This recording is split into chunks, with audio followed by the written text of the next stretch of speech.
Hello everybody. Now before I mention today's subject, I just want to talk a little bit about that. I've covered today's subject a few times in the last 2 years, and the figures always show that, the figures on YouTube always show me that people are clicking away as soon as I mention the subject and they're gone. And I feel that's pretty sad, because I think it's fairly important that people know about this subject. And as my whole thing here with being on YouTube and having a channel is to show people, to show people what I'm doing, but it's also to educate and to help people grow better. And I think it's necessary with today's subject that people actually take note. So all I'm going to ask is, I'm going to go and sit down in a minute and have a little talk. It'll probably be 2 or 3 minutes, and those people that normally click away when I mention the subject, it's you that this video is made for. Just give me 2 or 3 minutes, then you can go if you want to. But I hope you stay and get involved and, you know, start to change your gardening, okay? Hopefully you'll get the gist of it. So what is this magical subject that makes people click away and, you know, not watch the video? Well, it's growing flowers. But, whoa, hold on. If you've already gone, bye. But please stick around and just listen to me drone on for a couple of minutes, if you wouldn't mind, because I feel it's so important. Now, we've all seen a bumblebee, for instance, in the summer months. It'll come zigzagging across looking for where its next bit of food is, and it might land on one of your flowers on your pea plants or on your runner bean plants or something, maybe go to 1 or 2 others, and then you'll watch it zigzag off. It's not stopping because you haven't got flowers on the plot. If you've got flowers on the plot, it will stop for a while and go from plant to plant, and it might go backwards and forwards to your runner beans and pollinate more. But at the same time, while you've got those flowers on your plot, you're also attracting other insects, other beneficial insects into the plot. You might attract beetles, and beetles will eat slugs and kill them. All kinds of other parasitic wasps and things that will attack other things. You're creating, and here's a horrible word that a lot of people don't like, you're creating biodiversity. And it's what you've already done in the soil. You've dug manure into your soil, dug it over ready to receive plants, or you've spread a compost mulch on the top, or you've gone full no dig with full compost. Either way, it's all life in your soil. So if you're going to attract life into your soil to be beneficial to your plants, you already know that growing flowers is beneficial to your plants from the life that the flowers themselves will attract into your plot. And there are a few allotment staples of plants that, you know, many gardeners already watching this now will grow. You know, there's the common ones like sweet peas and gladioli or cosmos, you know, marigold. I grow marigolds in here with my tomatoes to deter whitefly, and you'll have heard of such things as growing onions or garlic next to your carrots to deter carrot root fly. It deters them, it doesn't stop them, it just deters them. You don't get so badly damaged. So these things, flowers, are useful and should be your friend on an allotment. Now you could say, well, the guy next to me on the next plot, he's growing loads of flowers and that will attract all the insects, and that's a fair comment, but all the insects are going to stay on his plot because that's where the flowers are. 1 or 2 will come across your plot to get to it, and they may stop on a runner bean flower and you may get a harvest from it, but you'll get a far better harvest if the insects are actually staying on your plot, breeding on your plot, making colonies, so that when you start in spring every year, they're there already doing the job. And Mother Nature has made that balance right for you, so that you haven't got an infestation of slugs or an infestation of whitefly or aphids or these sort of things. So you're creating a balance, and you're not doing anything more than just planting a few rows of flowers. You're not having to work at it. You're not having to spend money on chemicals to control certain situations. You're creating a natural and organic way for everything to reside together as best you can. You will still lose a few plants. It's never going to be perfect. That's life, but you'll lose fewer plants, and I think that's the important thing. So anyway, that's it as far as the spiel goes. Do consider growing flowers. It will benefit you in more ways, and over the coming months I'll talk more on videos about the flowers that I grow and why I grow them, and hopefully that, you know, the figures will reflect that. If they don't, then I should just stop talking about them and go back to doing the veg again. And I know there are a lot of other gardeners out there who are in the same boat as me. They want people to view the videos that they're making, but if they're not getting the views on that video, they won't do that subject.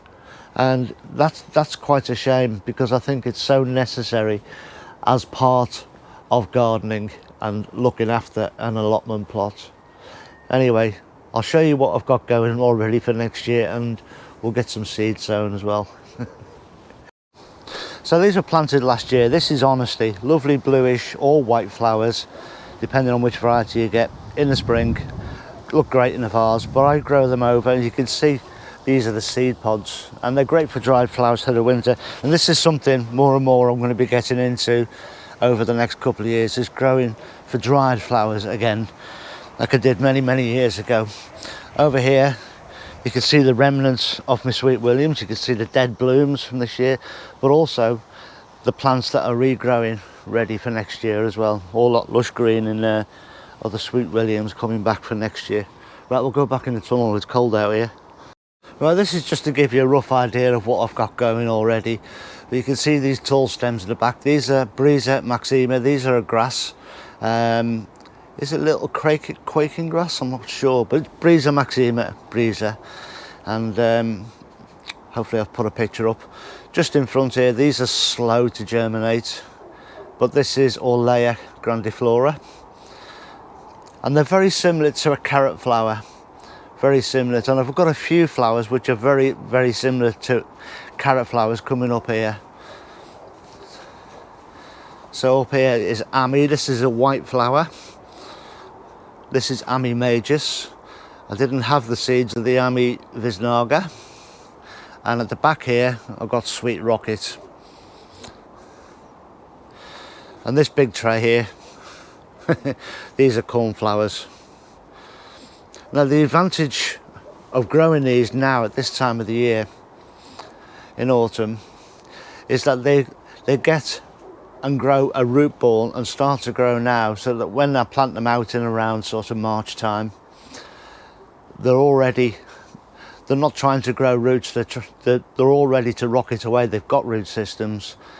You can sow all of these in the spring, but they will take some time to get going, and they'll never reach the same lofty heights that these plants will. I mean, these Ami here and these cornflowers both should reach 5, 6, even 7 or 8 foot tall, and they'll be absolutely smothered in flowers, and that will attract just about every animal in Christendom to your plot, which is good for the biodiversity of it. So there we go, that's what I've got in here. I've got sweet peas at home, and I've got some snapdragons. I'll hopefully show that on another video in the upcoming weeks. I've got a few other things at home as well. And I'm going to go and sow some seeds now as well. Right, so the first one I'm sowing is Larkspur, and I'm doing that for a reason, because these are the ones that they trouble me the most, and I think you'll have the most problems trying to get these to grow. And this is just a mixed variety, mixed colours. Now Larkspur is just a delphinium, but it's an annual delphinium, so it'll grow, flower in the same year, whereas a normal delphinium will grow into perennial and carry on growing, grow into a lovely big plant.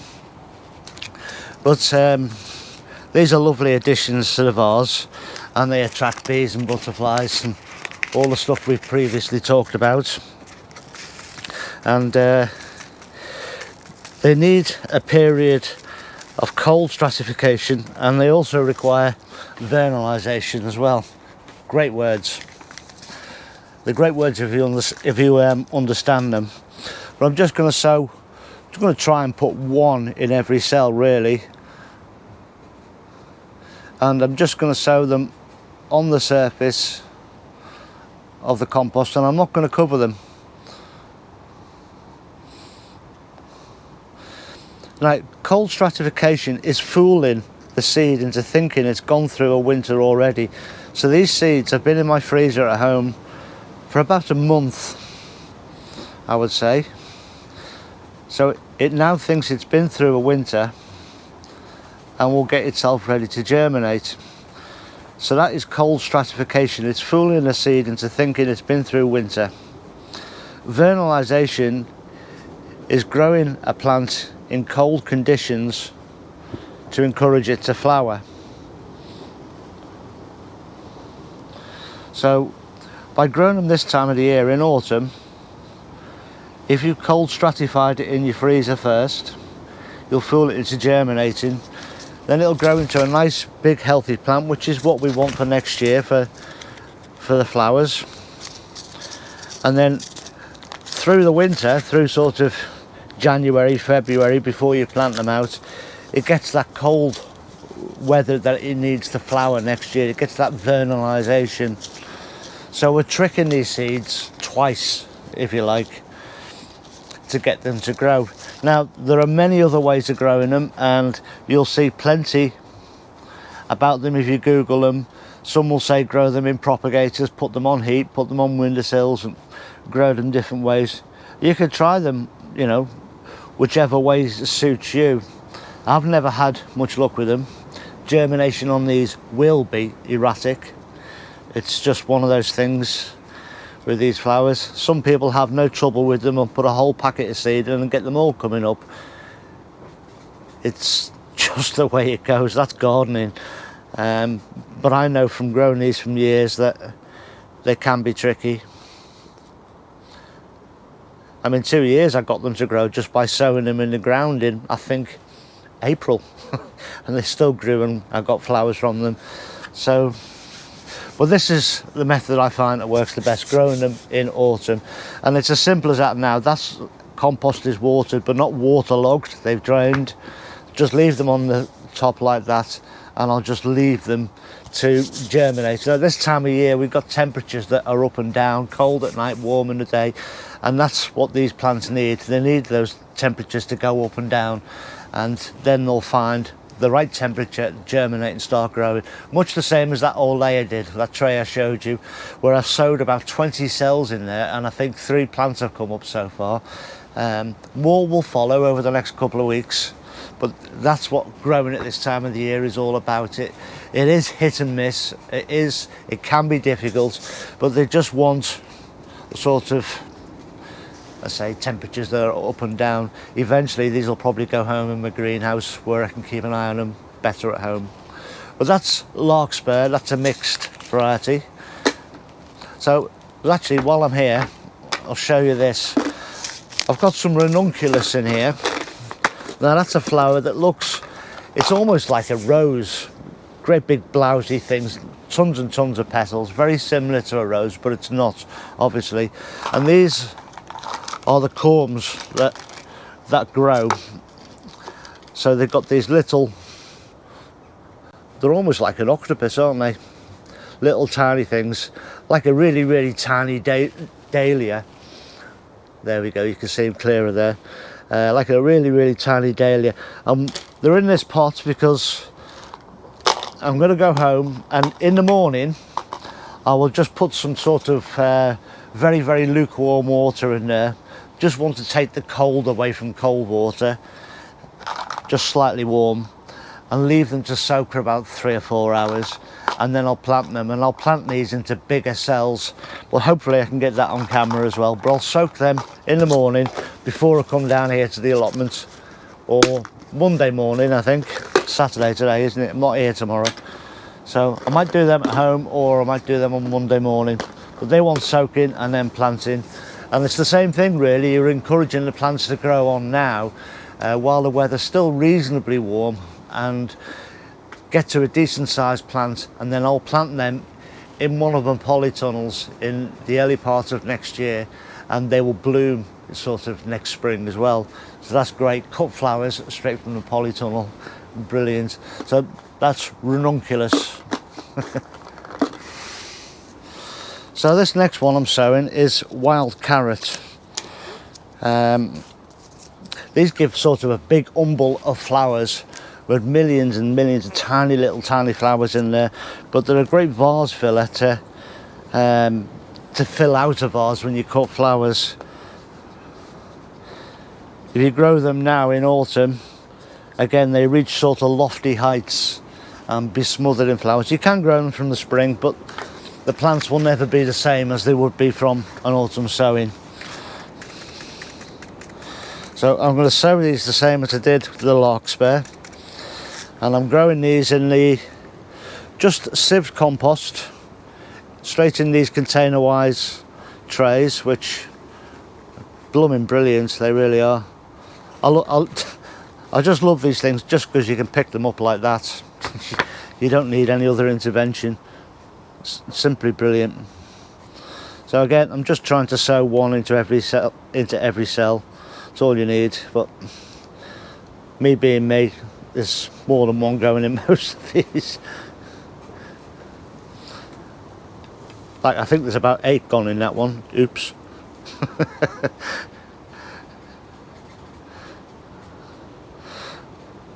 But yeah, these will be greens, and these will grow to a very tall height. I mentioned the cornflowers and the ammi earlier, growing to 5, 6, 7 or 8 foot tall, depending on the weather and growing conditions. These will do the same, and they'll be smothered in flowers. You can grow them from spring and they'll grow well, but they might only get to this sort of height and have half a dozen flowers on. But I mean, with these sort of fillers, the ammi and this the sweet rocket or these wild carrots, if you fill a vase with them, just totally smother it, maybe 20 stems or something in a vase, you can then start to pick out 1 or 2 favourites, maybe 1 or 2 like those ranunculus, 1 or 2 of those, and maybe a rose and a couple of bits of other filler material, and suddenly you've got a beautiful vase of cut flowers. And being able to take that home from the allotments is certainly good brownie punch, trust me. So anyway, they're wild carrot, and again, I'm not covering them, just going to tap them so that they're all in contact with the compost and leave them to germinate. Again, with all sowing at this time of the year, the conditions can make things, germination, erratic. So don't expect to see a full tray of seedlings. If I get half, that's good. If I get 3/4, I'm over the moon. But there's another one done for next year. Now, I will cover the ranunculus in an upcoming video very, very soon, next couple of days. Show you how I soak those and how I sow them, and we'll go from there with it. I do hope those who would normally click away from a flower video got something from this, and if nothing more, got the understanding that by having flowers on or in a vegetable garden, it will increase your productivity, it will increase the life within your garden, and therefore make things like pest management easier and deterring certain insects and things from eating certain crops, because that's what it will do. It is a whole new subject, and I do advise you strongly to start looking into it and to start getting involved with growing a few flowers on your plot, because literally that's all it takes. And as your knowledge increases, you can increase or decrease certain aspects of what you're doing, but to be without it, I think, is to your detriment. So I do hope you got something from this. Anyway, that's it for this video. Look after yourselves, everyone. Please stay safe, and I'll see you all very, very soon. Ta-ra now.